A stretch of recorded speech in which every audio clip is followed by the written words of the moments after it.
झारखंड का एक इलाका बमबाजी और पत्थरबाजी से हर दिन दहल रहा है। ऐसी तस्वीर कश्मीर या फिर पश्चिम बंगाल से सामने आती है, जहां हाथ में पत्थर और कभी भी बमबाजी होने की खबर हेडलाइन बनती है। लेकिन झारखंड का पाकुड़ हाल के दिनों में अलग रास्ते पर चल पड़ा है।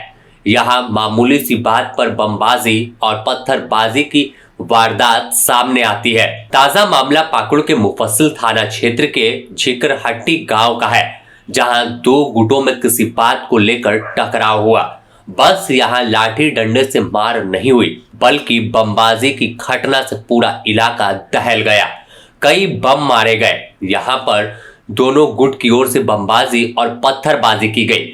तस्वीर देखिए कैसे पूरा इलाका पुलिस छावनी में तब्दील है और मौके पर पुलिस जांच कर रही है। लेकिन सवाल उठ रहा है कि आखिर कहां से बम आता है और कैसे वारदात को अंजाम दिया जाता है।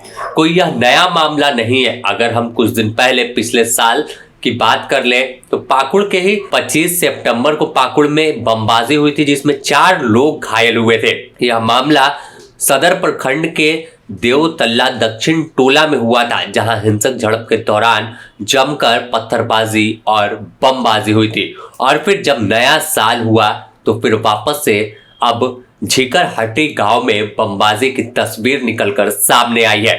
फिलहाल पे अगर बात कर ले तो बताया जा रहा है कि झिकरहट्टी गांव में ही दो गुट के बीच आपसी विवाद चल रहा था। इसी विवाद के दौरान बमबाजी की वारदात को अंजाम दिए जाने की आशंका है। हालांकि पुलिस इस बिंदु पर गहन जांच कर रही है।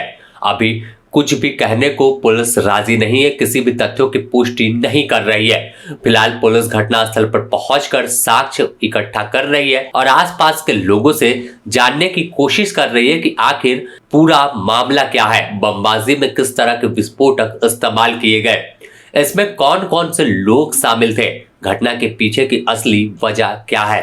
फिलहाल पूरा झिकरहट्टी गांव पुलिस छावनी में तब्दील है और पुलिस मौके पर कैंप कर रही है। सीनियर अधिकारी भी मौके पर पहुंचे हैं और हालात का जायजा ले रहे हैं कि दोबारा से ऐसी घटना ना हो।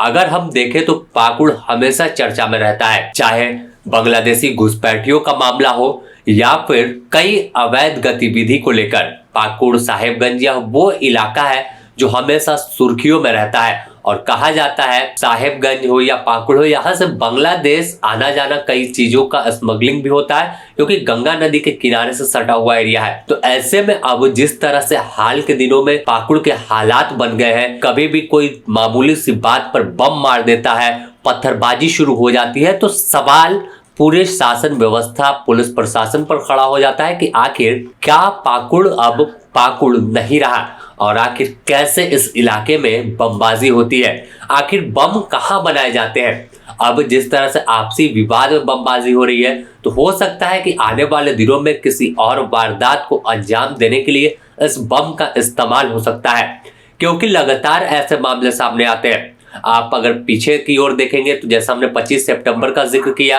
कि सदर प्रखंड के एक गांव में बमबाजी हुई, उससे पहले जाएंगे तो और भी कई घटना हुई है। तो पूरे मामले को मिलाकर देखने पर बात सवालों पर आ जाती है कि आखिर जब बम बनता है, पत्थर इकट्ठे होते हैं, तो पुलिस कहां सोई रहती है। आखिर कहानी पाकुड़ में क्या चल रही है और किसके इशारे पर कुछ लोगों को आगे बढ़ाया जा रहा है, उन्हें प्रमोट एक तरह से किया जाता है कि कुछ नहीं होगा। हालांकि पुलिस बाद में गिरफ्तारी करती है, कई लोग जेल जाते हैं। इसके बावजूद लगातार इस तरह की घटना सामने आने से पूरे इलाके में दहशत का माहौल बन जाता है। कुछ ऐसे लोग पाकुड़ में हैं जो पूरे चीजों को बढ़ावा देते हैं और चाहते हैं कि बमबाजी पत्थरबाजी कर वारदातों को अंजाम देकर अपने वहां पर वर्चस्व कायम कर ले। अब मुफस्सिल थाना क्षेत्र का पूरा मामला है, तो मुफस्सिल थाना क्षेत्र में फिलहाल आम लोग जो है डर और दहशत में है कि आखिर कैसे बम के आवाज से जब देर रात झड़प हुई थी तो पूरा इलाका गूंज रहा था, तो उन्हें कुछ बड़ी अनहोनी होने का डर सता रहा है। फिलहाल देखना होगा कि आखिर पुलिस की जांच कहां पहुंचती है और कितने लोग इसके रडार पर आते हैं, कितने लोगों पर कार्रवाई होती है। पाकुड़ से विकास कुमार की रिपोर्ट।